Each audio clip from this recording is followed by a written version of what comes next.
ओम। वाणी चल रही थी 13 जुलाई 1968 और दूसरे पेज के मध्यांत में बात चल रही थी कोई को समझाना है तो तोते मिसल नहीं समझाना है, खुद हद्दी समझा हुआ हो तो फिर जिज्ञासु कोई प्रश्न करता है तो उसका अच्छी तरह से उत्तर भी दे सकता है। तोते मिसल रटा हुआ होगा तो प्रश्न का जवाब नहीं दे सकेगा।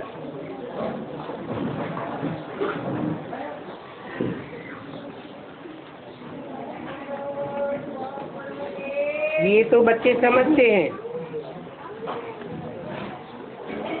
कि विनाश सिर पर खड़ा हुआ है।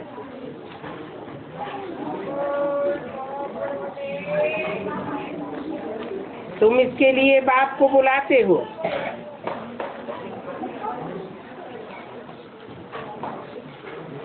कि आकर के इस पुरानी दुखदाई जीर्ण शीर्ण दुनिया का विनाश करो।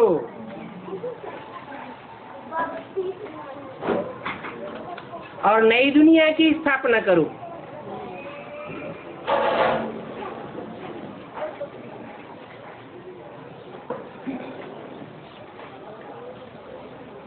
और सबको मौत के घाट उतारो।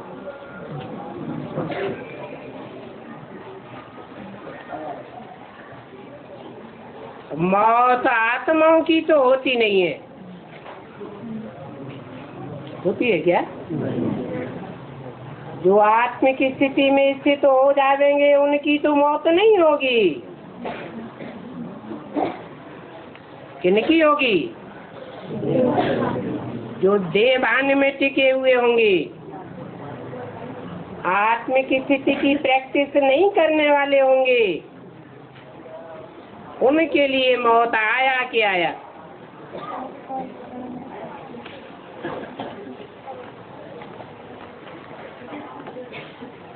सन्यासी भी कहते हैं ये ब्रह्मा कुमारियां तो हिंदू धर्म का विनाश चाहते हैं।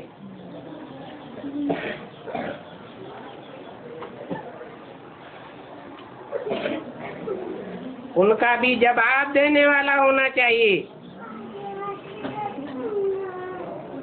बोलो, हिंदू तो कोई धर्म ही नहीं होता। कोई देश के नाम पर कोई धर्म का नाम होता है क्या? अमेरिका का रहने वाला होगा, अमेरिका में अमेरिकन धर्म होता है क्या? ब्रिटानिया का रहने वाला होगा, उस नाम पर धर्म पड़ेगा क्या?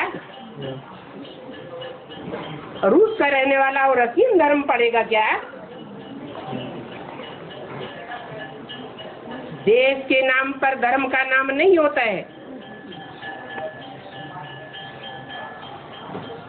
ये तो विदेशी लोग आए हैं, इन्होंने भारत का नाम बदल करके हिंदुस्तान नाम रख दिया। वास्तव में हमारा तो आदि सनातन देवी देवता धर्म है। तो हिंदू धर्म के बदले देवता बनाना है।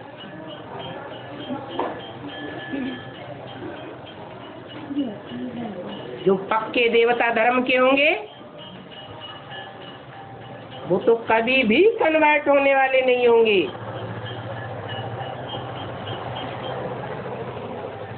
जो और धर्मों के प्रभाव में आने वाले हैं,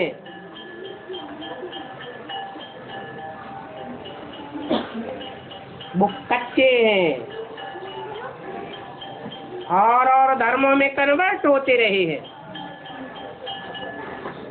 दूसरे धर्म वाले कोई हिंदू धर्म या सनातन धर्म में कन्वर्ट नहीं हुए, हिंदू ही दूसरे धर्मों में कन्वर्ट होते रहे।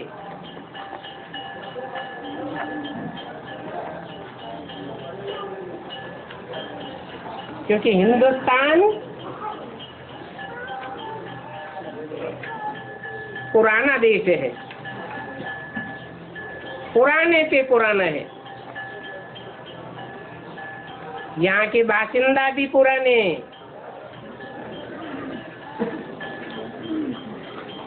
तो जो कच्चे थे सनातन धर्म के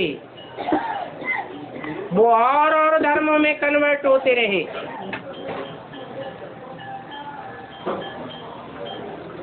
और दूसरे दूसरे धर्मों में विचार पनपता है।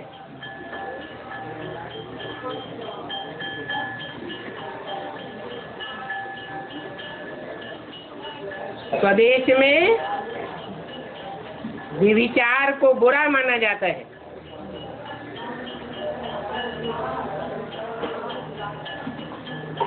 विचार के कारण जनसंख्या और देशों में ज्यादा बढ़ती गई और भारतवासी जो पक्के थे उनकी संख्या कम होती गई।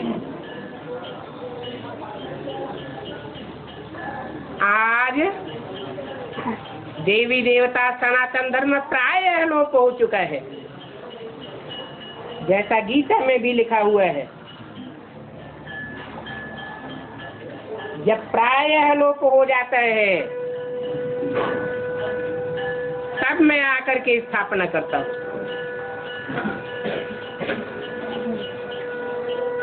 पूरा तो लोप नहीं हो सकता, क्योंकि इसका नाम ही है सत्य सनातन धर्म। सत्य का कभी नाश नहीं होता है। और धर्मखंड और देश और धर्म विनाश को प्राप्त होते हैं।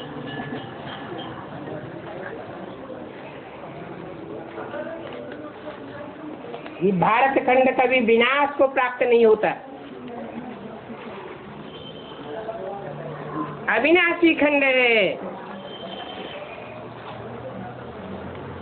क्योंकि इसकी स्थापना करने वाला भगवान स्वयं अविनाशी है।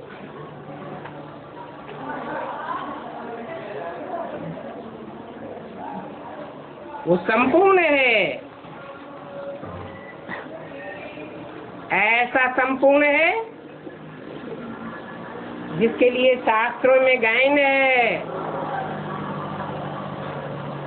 पूर्णमिदं पूर्णमदः पूर्णात् पूर्णमुदच्यते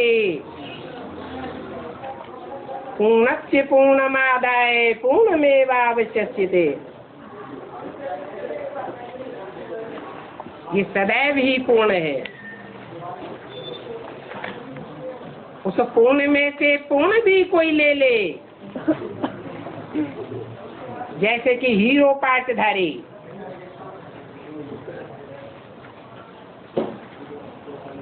सचिरूपी रंगमंच का जो हीरो पाटधारी सत्यनारायण कहा जाता है, जिसकी शास्त्रों में भी कोई ग्लानि नहीं है, साफ देवताओं की ग्लानि है। घर घर में उसकी पूजा होती है। एक ही सत्य है,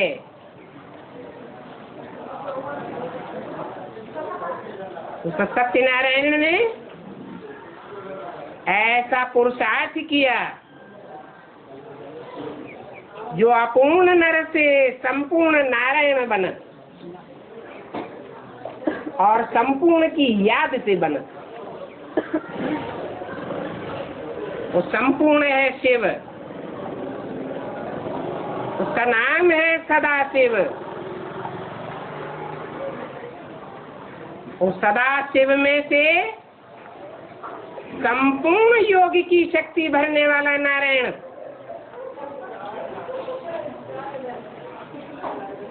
सारी शक्ति खींच लेता है, तो भी सेवा पूर्ण हो जाता है या पूर्ण ही बचता है? पूर्ण ही रहता है।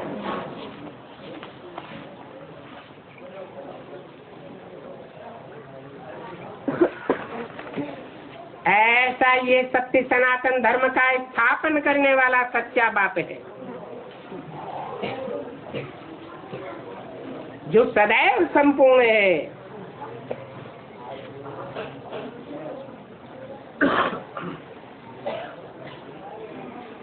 वो आते हैं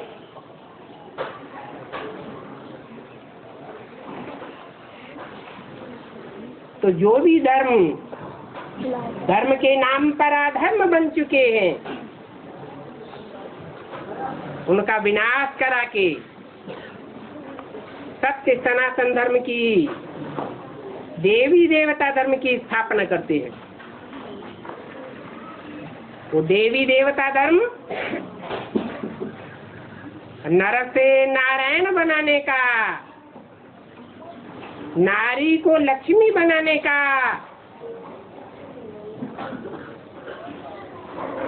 एक संपूर्ण उपक्रम है, जो भगवान बाप ही आकर के सिखाते हैं। ऐसा रिस्पांस दिया जाए तो सभी कहेंगे वाह, स्वर्ग में सिर्फ देवताएं ही होते हैं। नाम ही है स्वर्ग,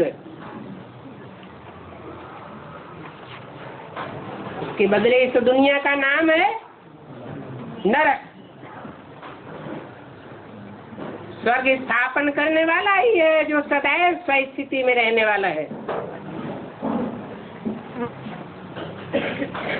देह के बंधन में आने वाला नहीं, सदैव निराकारी निर्विकारी निरहंकारी है।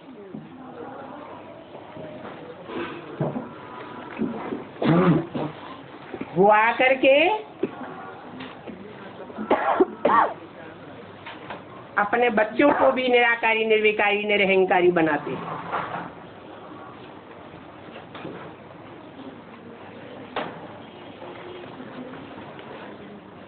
परंतु बच्चे तो बच्चे हैं, बाप बाप ही है। वो ऐसा बाप है जिसको संग का रंग नहीं लगता है। वो बापों का भी बाप है, जो भी बड़े से बड़े धर्म पिताएं हैं, इब्राहिम, बुद्ध, क्राइस्ट, गुरु नानक, उन सब का बाप है।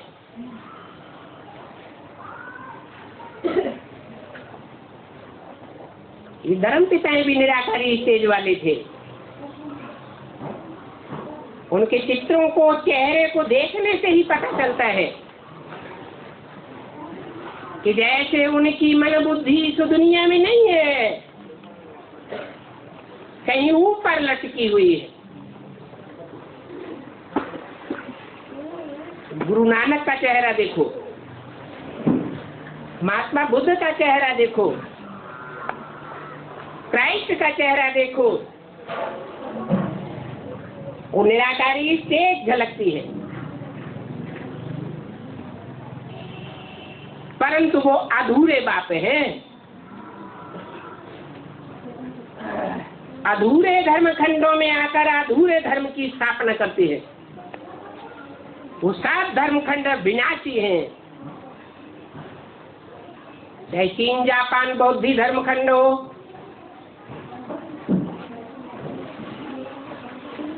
चाहे अरब देश हो,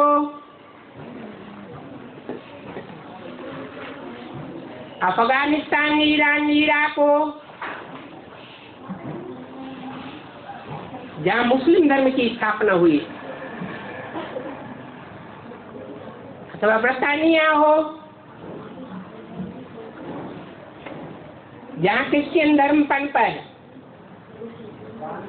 अमेरिका हो, ऑस्ट्रेलिया हो, हिस्ट्री बताती है कि आज से 500 साल पहले अमेरिका का नाम निशान मनुष्य के मस्तिष्क पटल पर नहीं था। ये साबित होता है कि वो समुद्र के गर्त में डूबा हुआ था। ऑस्ट्रेलिया का नाम निशान भी 300 साल पहले मनुष्य की बुद्धि में नहीं था। वो भी समुद्र के गर्त में डूबा हुआ था। इब्राहिम का स्थापन किया हुआ इस्लाम धर्म जो अरब देशों में फैला,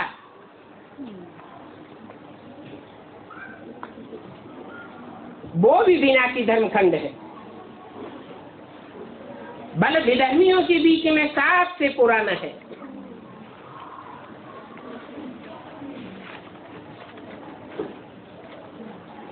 ये सब असत्य है। सत्य धर्म की स्थापना करने के लिए एक ही सत्य बात को आना पड़ता है। तो तुम बच्चों को खुशी से शरीर छोड़ना है। तुम बच्चे माने जो आत्मिक स्थिति में रहने में पक्के हो गए। आत्मिक स्थिति अर्थात रूपात्मा, स्वयं प्रकाशित सितारे की समान आत्मा, इस स्वरूप की स्मृति में रहने वाले हैं,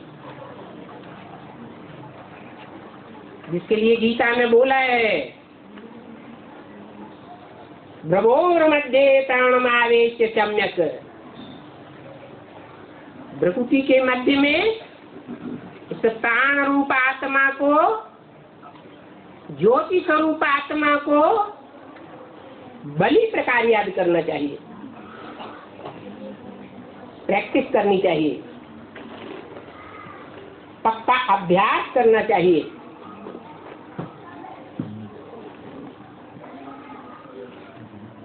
अर्जुन ने भगवान से पूछा, गीता कैसी है? कि अर्जुन ने भगवान से पूछा, ये मन बड़ा ही चंचल है, इसे कैसे कंट्रोल किया जाए? तो भगवान ने कहा, अभ्यास है तो कौन्तेय, अभ्यास करके इसको कंट्रोल किया जा सकता है। बार बार मन बुद्धि बाहर की ओर भागेगी, बहिर्मुखी बनेगी, बार बार बहिर्मुखी से खींचकर प्रकृति के मध्य में उस सितारे को याद करने की प्रैक्टिस करनी है। और उसका सबसे अच्छा फाउंडेशन का टाइम है अमृत बेला। सूर्योदय से पहले जितना अच्छी प्रैक्टिस कर लेंगे, फाउंडेशन पक्का होगा, तो सारा दिन अवस्था निराकारी बनेगी, निरहंकारी पने का अनुभव करेंगे। देह अहंकार न होने की वजह से आत्मा हल्की फुल्की अनुभव करेगी। ये अभ्यास पक्का करना पड़े।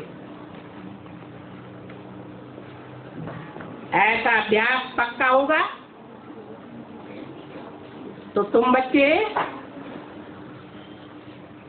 महाविनाश के हाहाकार के बीच भी,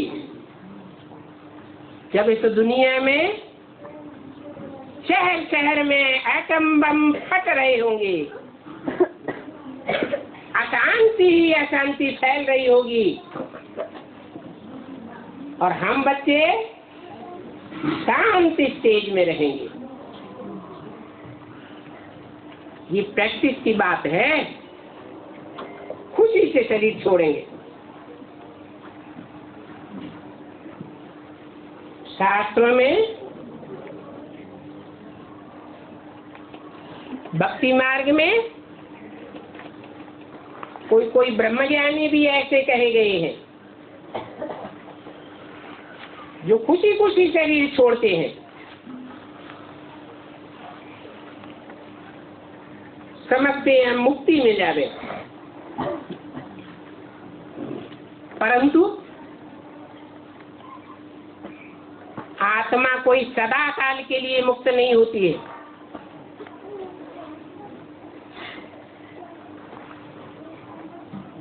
जो लोग समझते हैं कि आत्मा मोक्ष को पावे, सदा काल से ऐसा पुरुषार्थ लोग करते आए हैं कि आत्मा सदा काल की मुक्ति को पावे, परंतु अगर इस तरह आत्माओं की सदा काल के लिए मुक्ति हुई होती तो मनुष्यों की जनसंख्या बढ़ती या घटती? घट जानी चाहिए। और जनसंख्या लगातार बढ़ रही है। 2500 वर्ष की हिस्ट्री क्या कह रही है? बढ़ रही। मनुष्य जाति की ही जनसंख्या नहीं बढ़ रही है। मनुष्य जाति का वृक्ष है मनुष्य का शरीर और बीज है आत्मा।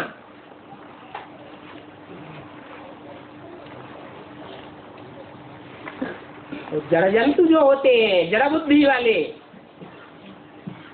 उनमें भी मेल फीमेल होते हैं। मनुष्य जाति में भी मेल फीमेल आत्माएं हैं, जो कभी मेल जन्म लेती है, कभी फीमेल का जन्म लेती है, कर्म संस्कारों के अनुसार। वो बीज सदैव बीज है, बीज का कभी नाश नहीं होता है। तो एक तरफ वो ब्रह्म के वैज्ञानिक कहते हैं कि हम मुक्ति में जावे, सदा काल की हमारी मुक्ति हो जावे, और दूसरी ओर कहते हैं आत्मा विनाशी है। एक ओर कहते हैं आत्मा परमात्मा में लीन हो जावे, और दूसरी ओर कहते हैं आत्मा विनाशी है। दोनों बातें कैसे संभव होंगी?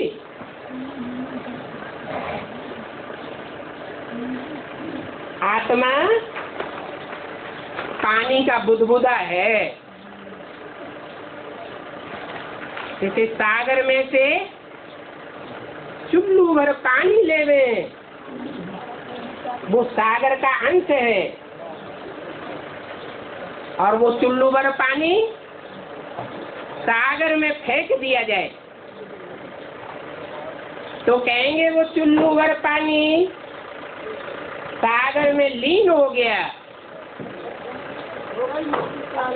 वही चुल्लू भर पानी कभी वापस आ सकता है क्या?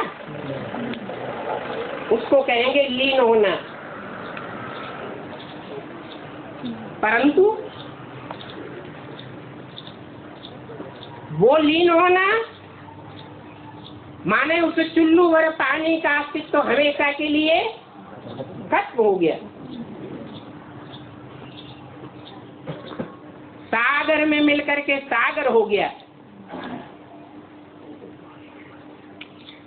उस चुल्लू भर पानी जो अंश था उसमें गुण तो वही होगा जो सागर के पानी में गुण होता है। क्या गुण होता है? खारा होता है। तो चुल्लू भर पानी में मीठा होगा क्या? खारा ही हो। अगर आत्माएं परमात्मा बाप का अंश है तो उनमें दुर्गुण कहाँ से आ जाते हैं? और सभी मनुष्य आत्माओं में नहीं, जो भी जड़ जीव जंतु हैं सब में दुर्गुण भरे हुए हैं। ये कहाँ से आए? कहेंगे संग के रंग से आए। जब नई सृष्टि बनी थी, नया सृष्टि रूपी मकान बना था, तो नई चीज सुखदाई होती है या दुखदाई होती है? ये सृष्टि भी सुखदाई थी, आत्माएं सभी सुखदाई थी। वहां कीड़े मकोड़ों जैसी आत्माएं दुखदाई नहीं होती है। पहले मनुष्य सतोप्रधान के बाद तमोप्रधान बनता है, और मनुष्य के संसर्ग संपर्क में आने वाली मनुष्य आत्माएं को फॉलो करने वाली सारी मनुष्य के जड़ जीव जंतु संग के रंग में आकर तमोप्रधान बनते हैं। मिसाल के तौर पर जंगल में रहने वाले प्राणी पशु पक्षी होते हैं, वो ज्यादा बीमार पड़ते हैं, या मनुष्य के संसर्ग संपर्क में रहने वाले प्राणी ज्यादा बीमार पड़ते हैं? क्यों? क्योंकि मनुष्य मन वाला प्राणी है। मन बुद्धि मनुष्य में प्रत्यक्ष रूप से होती है। वो मन बुद्धि की पावर से वायुमंडल को कंट्रोल कर सकता है, वातावरण को बनाए अथवा बिगाड़ सकता है। परंतु ये पावर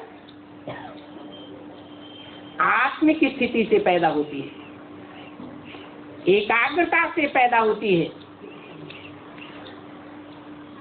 जब ये पावर खत्म हो जाती है, आत्माओं के तामसी होने के कारण, तो वायुमंडल लगातार बिगड़ता ही रहता है। मानवीय वातावरण वायुमंडल भी बिगड़ता है। मनुष्य कितना भी चाहे सुधारना, सुधार नहीं हो सकता, क्योंकि प्रक्रिया कोई जानता ही नहीं कि आत्मा रूपी बीज का परिष्करण कैसे किया जाए। जड़ बीजों का परिष्करण करते हैं,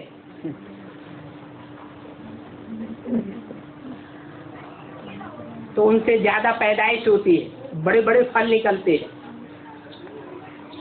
लेकिन आत्मा रूपी चैतन्य बीज का परिष्कार कोई जानता ही नहीं।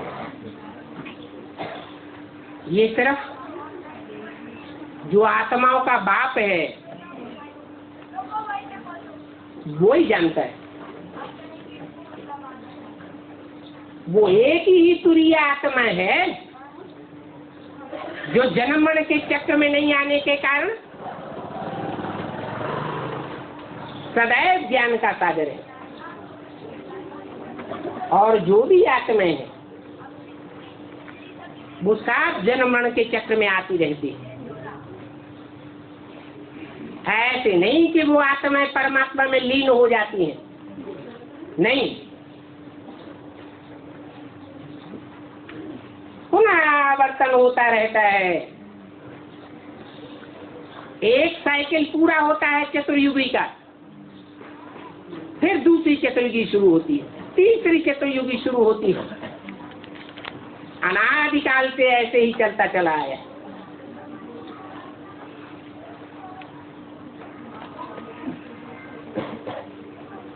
अभी वो आत्माओं का बाप परमपिता परमात्मा फिर इस सृष्टि पर आया हुआ है। आत्माओं का परिष्करण करने के लिए यौगिक प्रक्रिया सिखाता है, परंतु उस यौगिक प्रक्रिया में भी जो कन्वर्ट होने वाली मनुष्य आत्माएं हैं और धर्मों में भारत से कन्वर्ट होकर के दूसरे धर्मों में जाती रही,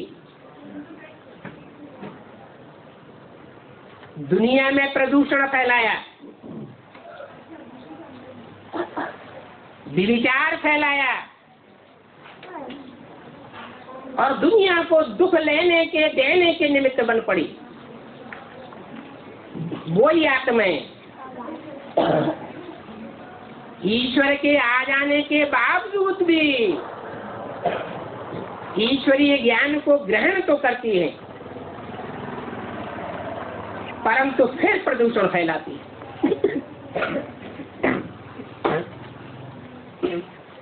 ये एक प्रकार से शूटिंग कहो, रिहर्सल कहो, रिकॉर्डिंग कहो, परमात्मा बाप के आने पर ये कार्य होता रहे। बाप तो आता है 100% नई दुनिया बनाने के लिए। अब बेचारी शिवालय की दुनिया बनाने के लिए,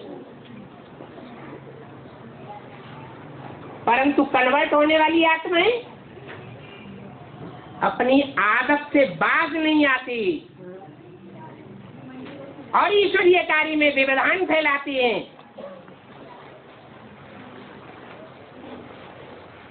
फिर भी विचार का पोषण करवा देती है। और विचार का पोषण होने से दुनिया वैश्यालय बनेगी या शिवालय बनेगी? वैश्यालय बनती है। परंतु जो जैसा करेगा वैसा पावेगा। है सारी रंग संग के रंग की बलिहारी। ईश्वर बाप को पहचान कर, अंजाम कर, दुनिया के सामने ढोल पीट कर कि भगवान बाप आया हुआ है स्वर्ग स्थापन करने के लिए, फिर औरों की मत पर चल पड़ना और बाप को लात मार देना, बाप की बात को न मानना, श्रीमत के बदले मनुष्य की मत पर चलना, मन मत पर चलना। इससे दुनिया में कौन सी शूटिंग होती है? विचार की, वैश्यालय की शूटिंग होती है। और वो आत्माएं स्वयं भी वैश्यालय में जाने के निमित्त बनती हैं और संगी साथियों को भी जन्म जन्मांतर के लिए वैश्यालय में ले जाने की निमित्त बन जाती है।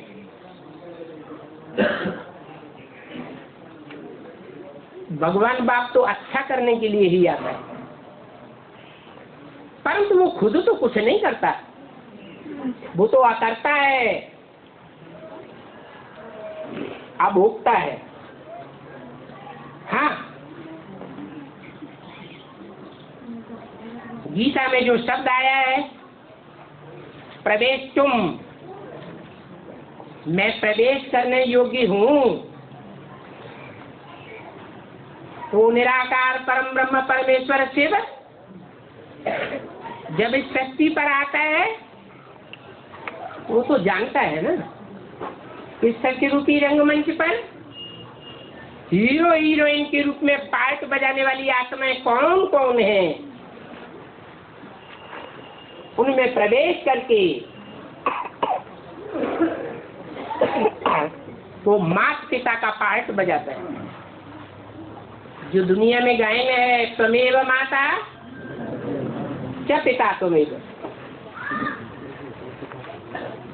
नाम दे दिया है ब्रह्मा, ब्रह्मा ने बड़ी, माँ माने माँ,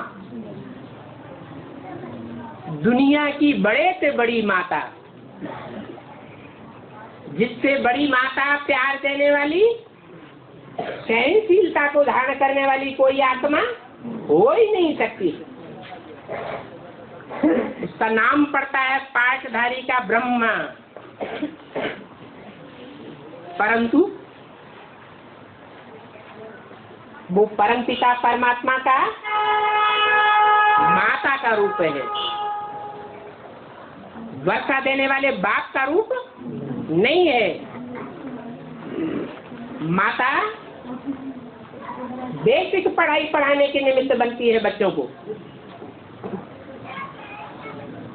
वो बेसिक ज्ञान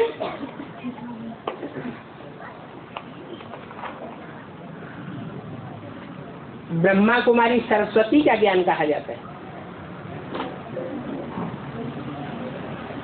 ब्रह्मा में प्रवेश करके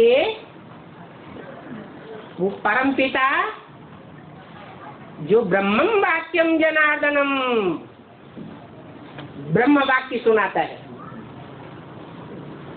उसको कहते हैं वेदवाणी। वेद माने जानकारी,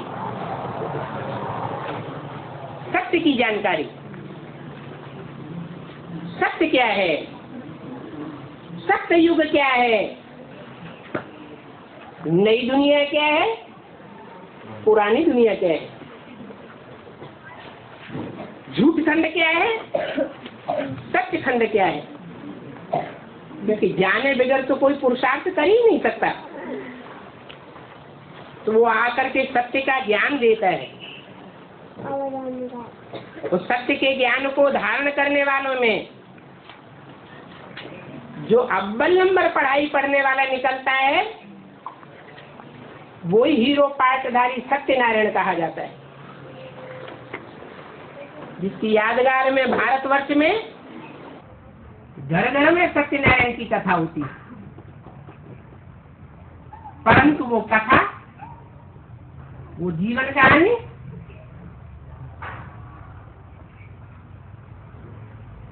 परंपरा से चलते चलते हजारों वर्ष बीत जाते हैं, कोई जानता ही नहीं है। स्वयं परम पिता परमात्मा को ही उसकी सत्य जानकारी देनी पड़ती है कि सच्ची सच्ची सत्यनारायण की ये कथा है कि कैसे वो सत्यनारायण संसार में श्रेष्ठ से श्रेष्ठ पाठ बजाने वाला बनता है, हीरो बनता है। और फिर यौगिक शक्ति क्षीण होते होते सुख भोगते भोगते अनेक जन्म लेते लेते आत्मा किस तरह सतोपधान से समोपधान बन जाती है। हीरो पाटधारी की जगह क्या बन जाती, जीरो पाटधारी बन जाती। कहाँ 16 कला संपूर्ण चंद्रमा, 16 कला संपूर्ण कृष्ण चंद्र, 16 कला संपूर्ण नारायण, और कहाँ कलाहीन जिसमें आत्म शक्ति का नाम निशान नहीं रहता। अंश मात्र, कहने मात्र चैतन्यता रहती है, बाकी पत्थर बुद्धि। जिसकी यादगार में हमारे भारतवर्ष में ही नहीं, विदेशों में भी जो खुदाइयां हुई हैं, उन खुदाइयों में वो लिंग मूर्तियां मिली हैं।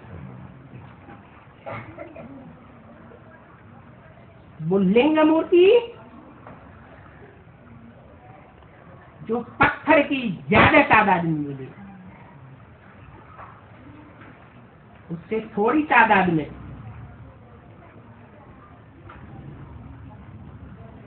ताम्र मूर्तियां मिली, लिंग मूर्ति। उससे भी थोड़ी तादाद में रजत लिंग मिले हैं, उससे भी कम तादाद में स्वर्ण लिंग मिले। और भारत की हिस्ट्री में जो पुराना का पुराना मंदिर है दूसरा सोमनाथ मंदिर, उसमें भी वो पत्थर का लिंग तो था, परंतु उसमें हीरा जड़ा हुआ। स्वर्ण लिंग की ज्यादा कीमत होगी या हीरे की ज्यादा कीमत होगी? आज मनुष्य का जीवन पत्थर बुद्धि के होने के कारण, पत्थरों को याद करने के कारण, पत्थरों की मूर्तियों को याद करेंगे तो बुद्धि पत्थर बुद्धि बनेगी या पारस बनेगी? जैसे को याद करेंगे वैसी बुद्धि बनेगी।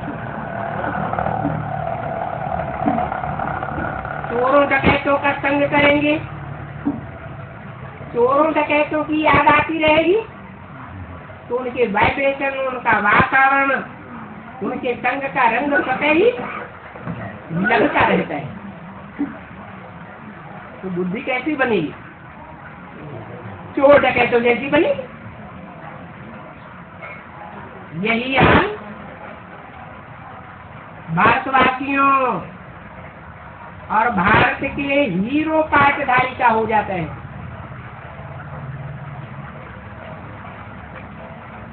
अंतिम जन्म में आते आते, संघर्ष करते करते वो हीरो पाटधारी आत्मा भी अंतिम जन्म में जीरो बन जाती है।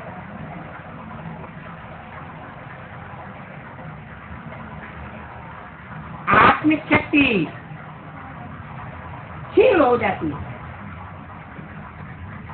पत्थर का लिंग कहा जाता है। आज शिव के कोई भी मंदिरों में चले जाओ, वो पत्थर के ही लिंग मिलेंगे। क्यों? उसकी पूजा क्यों होती है? पूजा का आधार क्या होता है? पूजा का आधार होता है प्योरिटी। लिंग बड़ा रूप है या लिंग में जो बिंदु रखा जाता है वो बड़ा रूप है? वो बिंदु परम पिता परमात्मा ज्योति बिंदु शिव की यादगार है,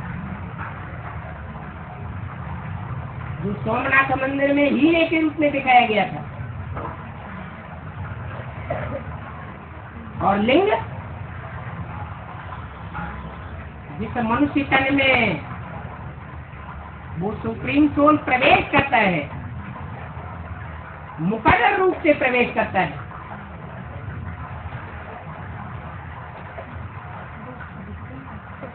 जब तक ये नारकीय शक्ति बदल करके स्वर्गीय शक्ति न बन जाए अथवा स्वर्गीय शक्ति का फाउंडेशन न पड़ जाए, तब तक उस लिंग में प्रवेश करता है।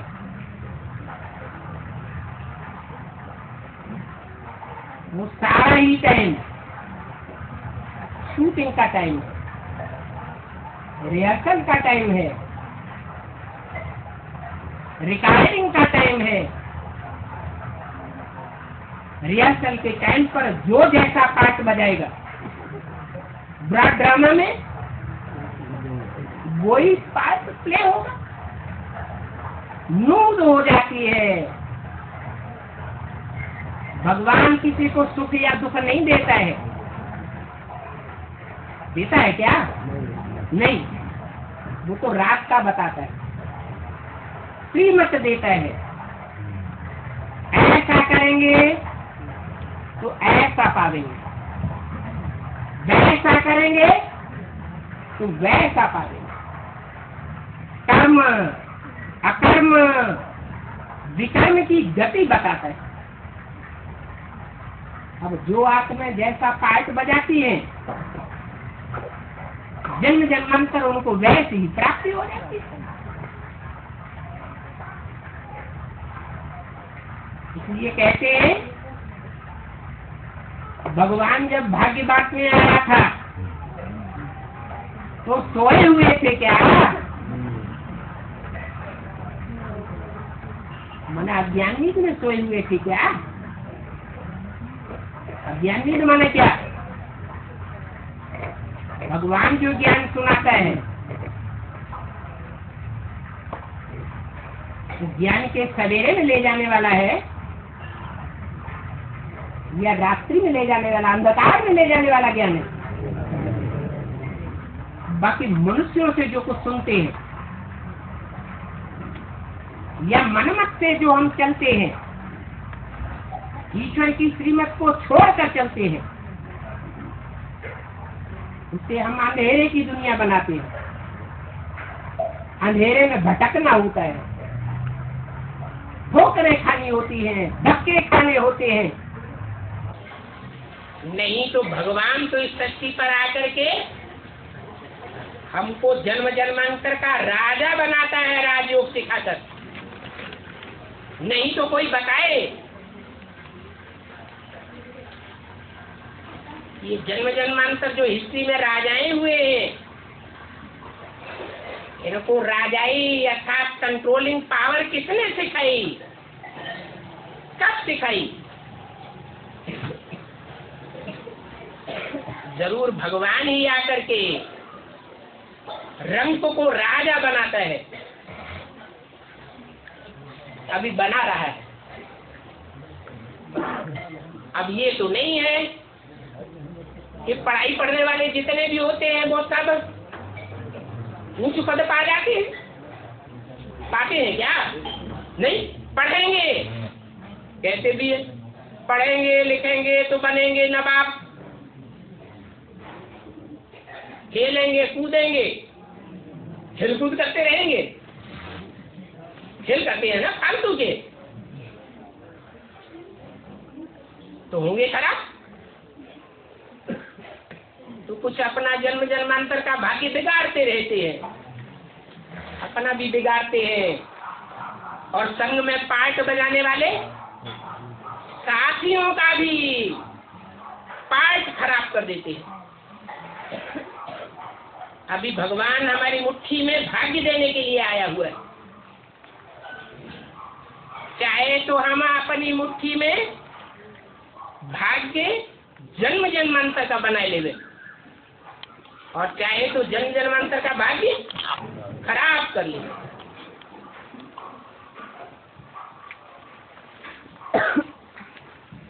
बाकी मुसलमान लोग ऐसे कहते हैं, हिंदू भी कहते हैं कि भगवान ही सुख देता है, भगवान ही दुख देता है। लेकिन वास्तव में भगवान को सुख का सागर कहा जाता है, सुखदाता कहा जाता है या दुखदाता कहा जाता है? दुख का सागर कहा जाता है, कोई नहीं कहता। भगवान तो सुख ही देने आता है, और सुख मिलता है सत्कर्म से। सत्कर्म पुण्य को कहा जाता है। पुण्य क्या होता है?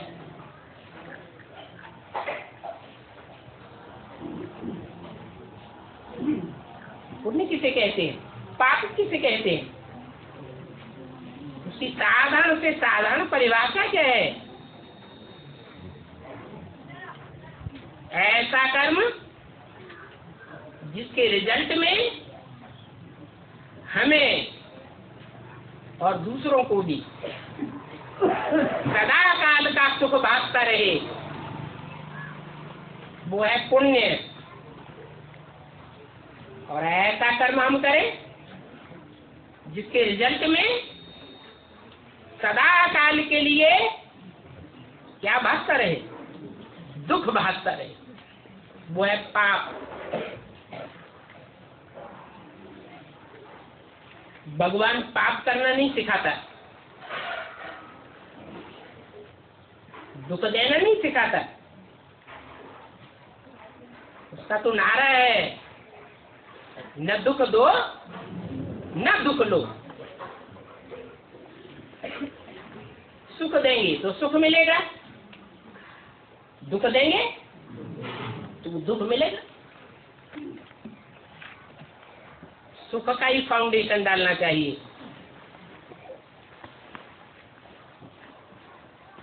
जब भगवान बाप इस सृष्टि पर आते हैं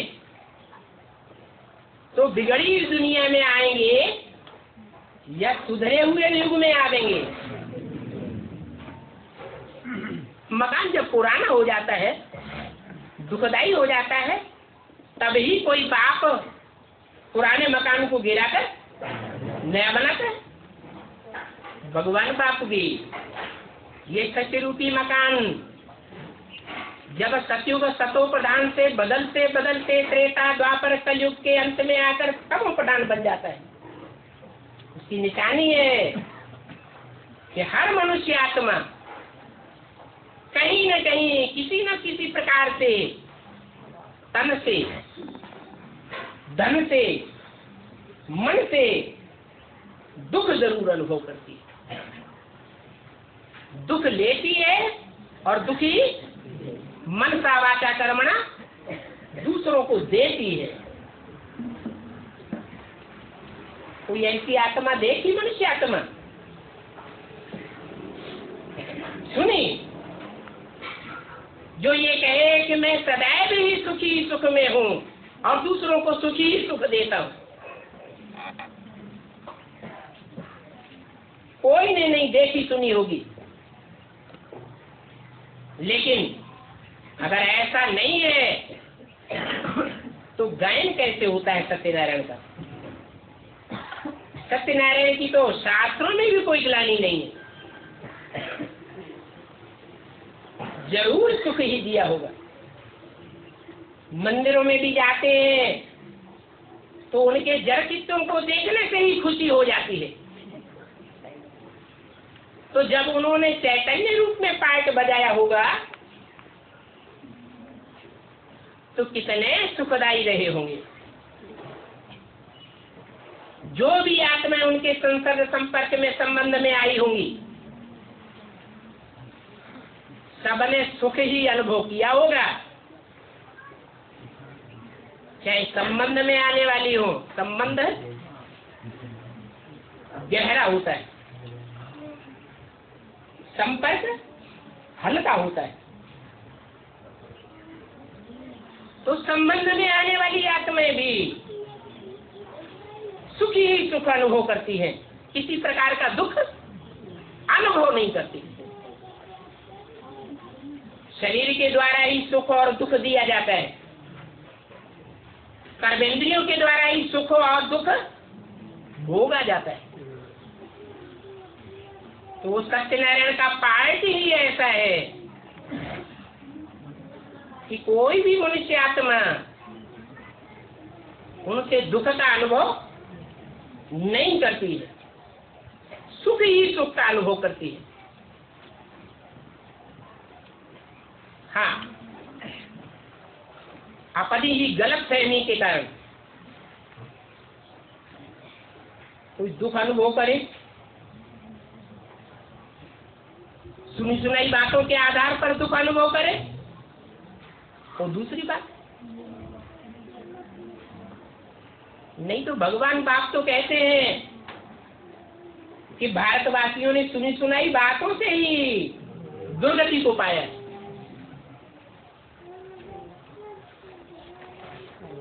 क्रिश्चियंस की, मुसलमानों की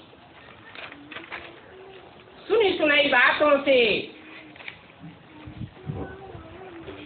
अपने धर्म को छोड़ करके दूसरे धर्म को अपना लिया। तो कितनी दुर्गति हो जाती। भगवान बाप तो कहते हैं स्वधर्मे निधनम से परधर्मो भयावह। अपने धर्म में मर जाना अच्छा है, दूसरे का धर्म सदैव भय पैदा करने वाला, दुख पैदा करने वाला है। अभी भगवान बाप तो जन्म जन्मांतर का सुख ही सुख बांटने आए हैं, परंतु माया ऐसी है जिसका नाम है माया रावण।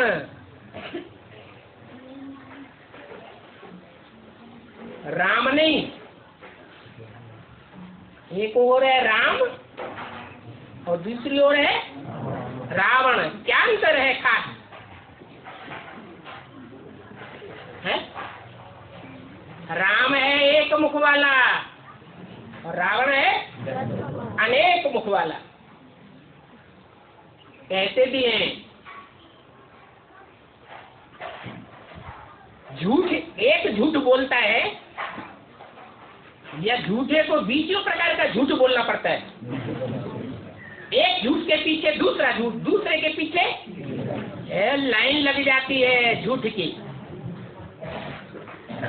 और सत्य तो निर्भय होता है, डंके की चोट बोलता है, उसको काट छांट करके बोलने की जरूरत ही नहीं।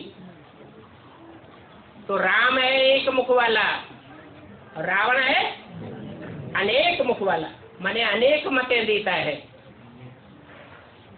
खासकर कितने मुख दिखाए जाते हैं? 10 मुख। दुनिया में भी 10 प्रकार के खास धर्म चल रहे हैं।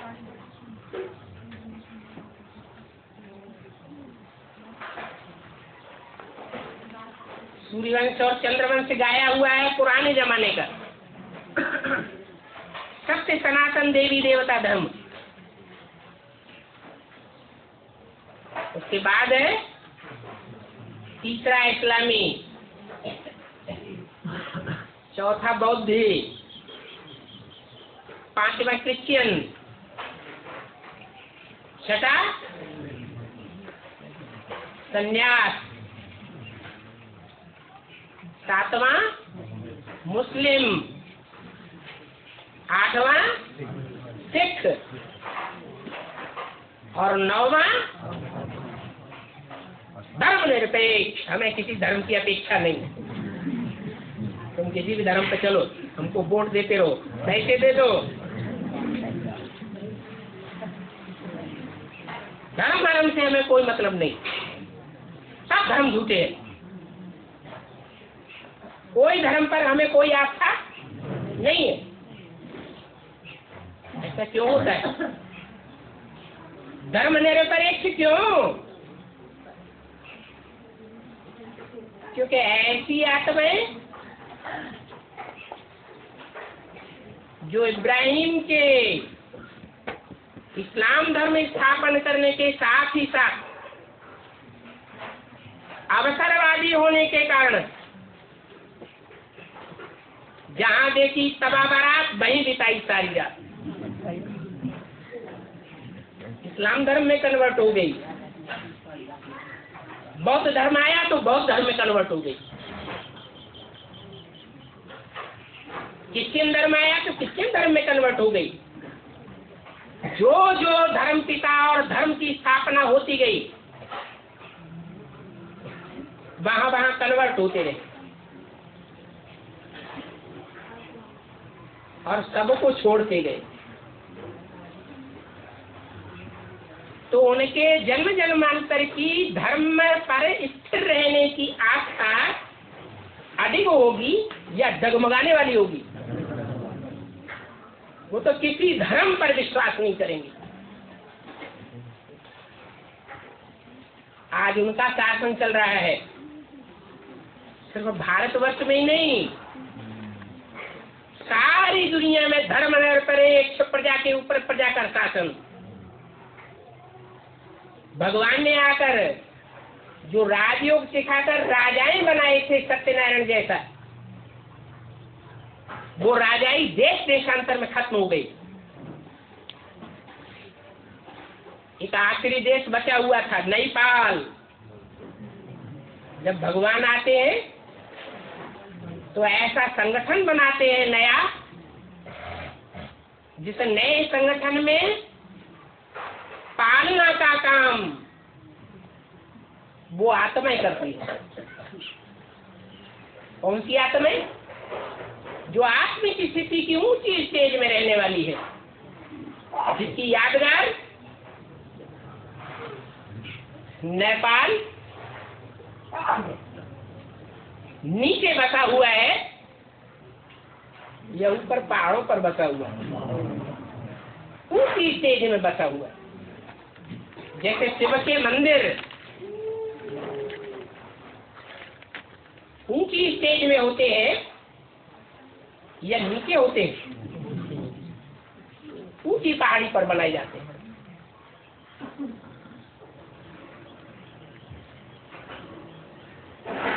तो वो एक देश नेपाल में एटॉमिक एनर्जी जब तैयार हो जाती है तो भी राजाओं का राज्य चलता रहता है, शासन चलता रहता है। और अभी अंत में तो वो भी नेपाल में राजा का राज्य है,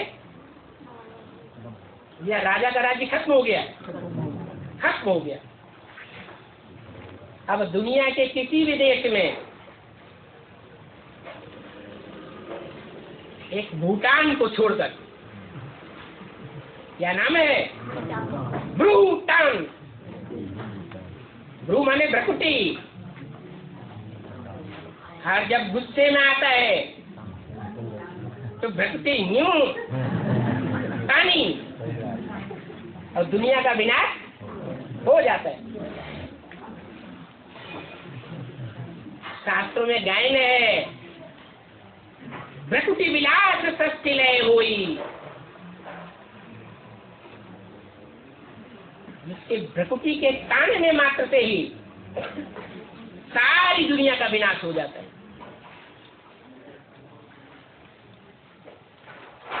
वो परमपिता परमात्मा की मुख्य मूर्ति है, वो भी पहाड़ पर बसी हुई है।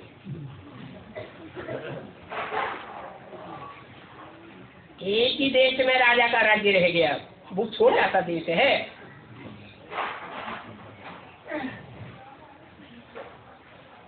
और उसके जो पक्के फॉलोअर हैं वो कितने हैं? सिर्फ 8 निकलते हैं। अष्टदेव कहा जाता है, नवरत्न कहे गए हैं। शंकर के मस्तक के ऊपर वो 8 की माला दिखाई जाती है। तो सृष्टि के पहले जन्म से लेकर के आखिरी जन्म तक सहयोगी बनकर के रहते हैं। अंतिम जन्म में तो माया किसी को छोड़ती है ही नहीं, साफ नीचे गिर जाते हैं। एक ही है जो अडिग रहने वाला है, एक ही सितारा है। 9 लाख सितारे आसमान में गाए जाते हैं ना, 9 लाख हार गाया जाता है ना। 9 लाख में से जो सृष्टि के आदि की श्रेष्ठ राजा की 9 लाख प्रजा है, तो 9 लाख सितारों में एक ही सितारा ऐसा है जो अपनी जगह पर अटल रहता है। क्या नाम है? ध्रुव तारा। वो ध्रुव तारा अर्थात निश्चय बुद्धि, आदि से अंत तक ईश्वरीय ज्ञान में और ईश्वरीय पाठ पर अडिग रहकर चलने वाला है। इसलिए यादगार में आज भी वो भूटान देश है जहाँ राजा का शासन अभी भी चल रहा है। दुनिया बारूद के ढेर के ऊपर खड़ी हुई है। जैसे बालू के ऊपर महल बनाया जाता है ना, ऐसे एटम बम ढेर के देशों ने बनाकर रखे हुए हैं।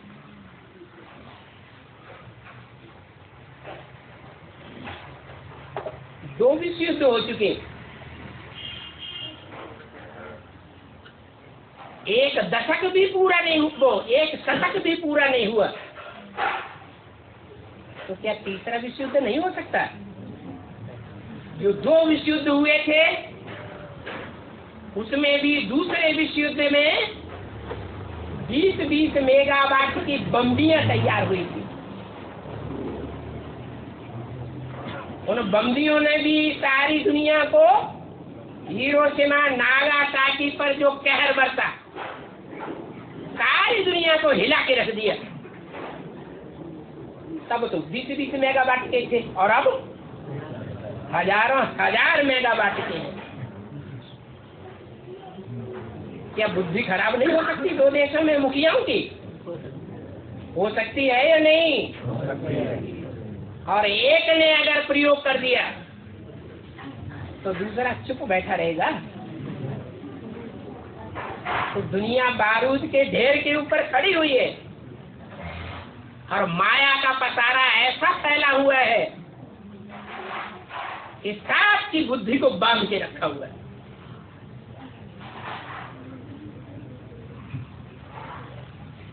एक आत्मा है जो ईश्वरीय ज्ञान में जो मुख्य संदेश है कि भगवान बाप आया हुआ है, मुकर्रर रथ में साकार रूप में आया हुआ है, नई दुनिया बनाने के लिए आया हुआ है और पुरानी दुनिया का विनाश कराने के लिए आया हुआ है।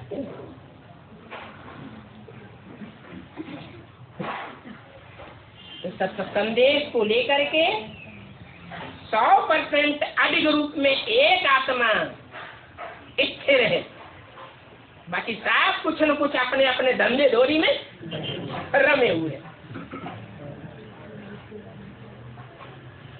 उन्हें दिखाई नहीं पड़ता क्या होने वाला है कल। तो जिसको दिखाई देता है वो तो तन से, मन से, धन से, मनसा वाचा कर्मणा से पूरी बाजी ईश्वरीय सेवा में लगाएगा या पेट की रोटियों में लगाएगा? काय में लगाएगा? सेवा में लगाएगा। उसको पक्का निश्चय हो चुका कि भगवान बाप आया हुआ है, विश्व का पालनहार है, तो हमारे पेट की पालना नहीं करेगा क्या? भगवान बाप भी कह रहे हैं, ब्रह्मा के मुख से बोल रहे हैं, ब्रह्मम वाक्यम जनार्दनम कहा जाता है। ब्रह्मा के नाम से चलाई हुई सारे विश्व में व्यापक एक ही संस्था है। कौन सी? ब्रह्मा कुमारी विद्यालय।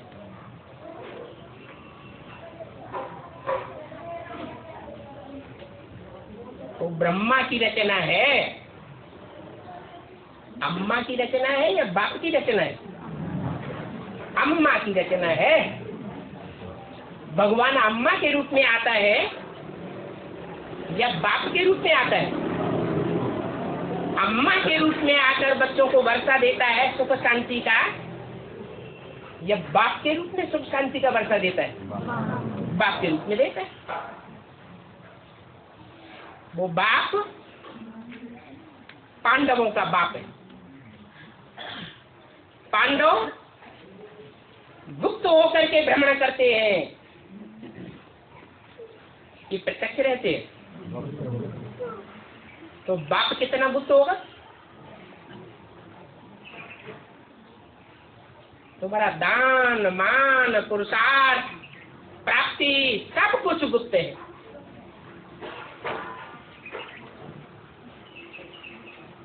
उन्होंने गीत बनाई दिए है, भक्ति मार्ग वाले तो गीत ही गाते हैं ना। गुप्त देश में सचिव रचने आया शिव भगवान, अब तो जाग जाग इंसान। गीत बनाने वाले कहते तो आया शिव भगवान, पूछा जाए कहाँ आया है तो जैसे दुनिया वाले कहते हैं सर्वव्यापी है, वो भी क्या कहते हैं? क्या कहते हैं? सर्वव्यापी कहते हैं? नहीं, मुख से नहीं कहते हैं, लेकिन अंदर से समझते हैं कि भगवान का ब्रह्मा विष्णु शंकर का जो पार्ट है वो हमारा पार्ट है, त्रिमूर्ति शिव का पार्ट हमारा है और किसी दूसरे का नहीं है। सर्वव्यापी मानना ही हुआ। कहते हैं मुख से भगवान बाप सर्वव्यापी नहीं है, पाठ पढ़ाते हैं दूसरों को, लेकिन पूछा जाए सर्वव्यापी नहीं है तो एक व्यापी कहाँ है बताओ, साबित करो, ब्रह्मा के वाक्यों से साबित करो। जिसको तुम ब्रह्मा के वाक्य कहते हो, ब्रह्मा के वाक्य तो अटल होते हैं, तो कुछ नहीं बता देंगे। ओम शांति।